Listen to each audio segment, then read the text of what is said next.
So guys, this year February month is very special to us because এই ফেব্রুয়ারি মাস এই বর্ষ 2026 সোমবার 4 থর হচ্ছে, মঙ্গলবার 4 থর হচ্ছে, বুধবার 4 থর হচ্ছে, গুরুবার 4 থর হচ্ছে, শনিবার 4 থর, রবিবার 4 থর হচ্ছে। তো this years is very special to us and ଏଇ ଜେନେରେସନ୍ ବୋଧେ ଏଇ ଜିନିଷଟା ଦେଖିବାକୁ ପାଇଥିବେ, ଆଉ ପୂର୍ବ ଜେନେରେସନ୍ ହରିକା ଏଇ ଜିନିଷ ସବୁ ଦେଖିନଥିବେ।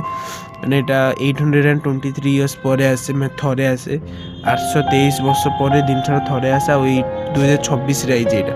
ମାନେ 823 ବର୍ଷ ପୂର୍ବରୁ ଥରେ ଆସିଥିଲା, ଏବେ ଥରେ ଆଇଛି। ମାନେ ଗ୍ୟାସ୍ ବିଲିଭ୍ କରିପାରୁଛନ୍ତି ଏମିତି। ଆଉ ଗୋଟେ ଗ୍ୟାସ୍ କଥା ଅଛି, ମୁଁ ଏଇଟା ନେକ୍ସଟ ମାନେ ଭିଡ଼ିଓରେ କହିବି। ଆଉ ଆପଣ ଯଦି ସେଇଟା ଚେକ୍ କରିବେ ଆପଣ ବି ଜାଣିପାରିବେ, ଆଉ ଏଇଟା ସିରିଏଲି ଏମିତି ୱାର୍କ କରୁଛି। ମାନେ ଆମେ ଟାଇମ୍ ପଛୁଆ ଚାଲିଛି। ଆପଣମାନେ ଦେଖୁଥିବେ ଆମର ଗୋଟେ ଇୟର କ୍ୟାଲେଣ୍ଡର ଏବେ 2026 ମାନେ ରିପିଟ୍ ହେଉଛି।